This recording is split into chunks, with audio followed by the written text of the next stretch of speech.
We're going to make this little moose today.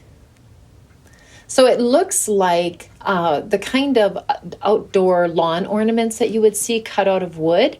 So I've really used that kind of a pattern. You can see what the images look like in a pattern. But because paper is so flimsy, I redrew my pattern out on pieces of recycled cardboard.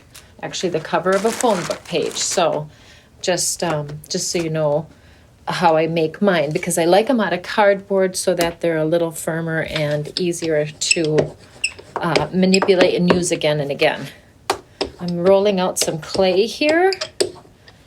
This is just a slab that I already had rolled out from another project, so I'm going to use that.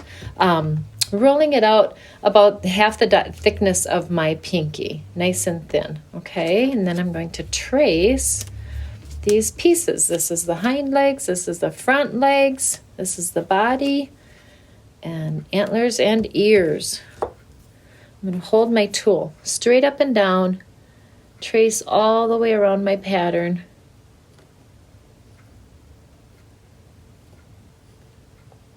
Cutting all the way through the clay. Took me a while to figure out how to do these shapes to make them fit together nicely. I had to do some adjusting. I didn't get it on the first try.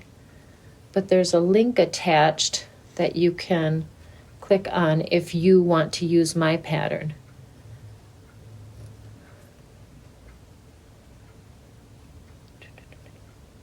Cutting out the ears and the antlers now.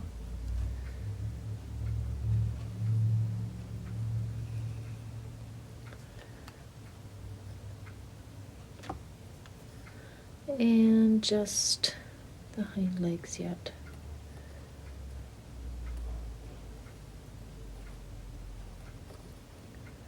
There we go. I'm going to get rid of all the scraps. I always put my scraps back in the bag so that they don't dry out too much. So, if I used regular paper, that paper would have been saturated by now and I wouldn't be able to reuse this pattern. So I like to use cardboard. It's actually the cover of an old phone book. Some of you younger people might not know what a phone book is. You'll have to ask your parents. Okay, so now what I'm going to do is I'm going to soften and round those edges. I don't like sharp cut edges. I like them to be tapped rounded. So do that on each one of these pieces.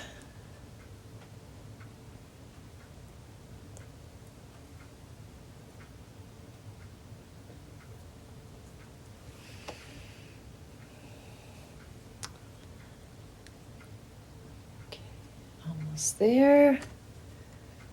This is the body. It looks really strange, but it will all come together. Sometimes you can make multiples and then each of the pieces has time to sit and rest and firm up a little bit, and then it's easier to assemble. Okay, so if maybe you need to switch over the laundry, that's a good thing because that gives time for this to just lay here stationary and firm up a little bit and dry out a little bit. But I'm going to go ahead and start putting the pieces together. So I'm going to handle it so carefully so that I don't warp it and weaken it and bend it. I'm going to scratch and wet everywhere that I'm going to put these pieces together.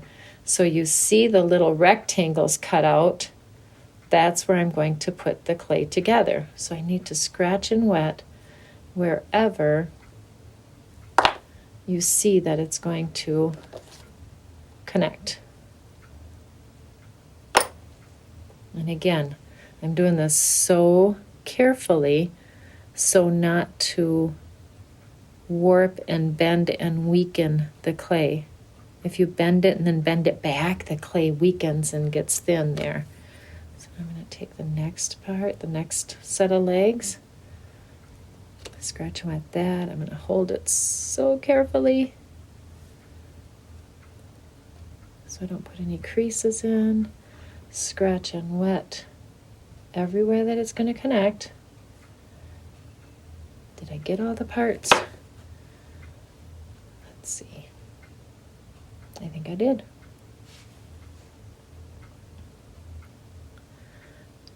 Press it together so gently, so not to make these little sections thinner. If you press hard, you make the slabs thinner, and then they're too weak. They won't stand up, or at least they won't stand up for very long, right?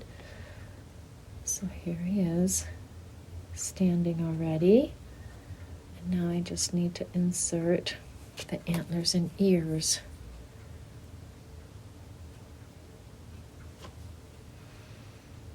And I don't put a face on it. I just think it's cute the way it is. There we go. I'm smoothing, bringing the pieces together, making a good connection without pinching it thin. Now, I see little rough marks, so I always keep handy old paintbrushes that I can wet a little bit. And then I get the extra water out of the bristles, and I just use that paintbrush to eliminate extra water and extra scratch marks on the surface, wherever the seams are.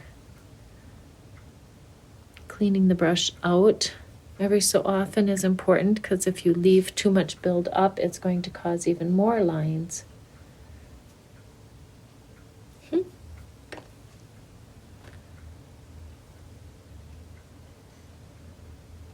And if you want, you can put a little nose on there. I feel like it doesn't really need it, but I'm going to do that just in case some of you out there feel like it does. You can take just a little tiny bead of clay, scratch and wet it, put it on there. There we go. There's our little moose. Thanks for watching.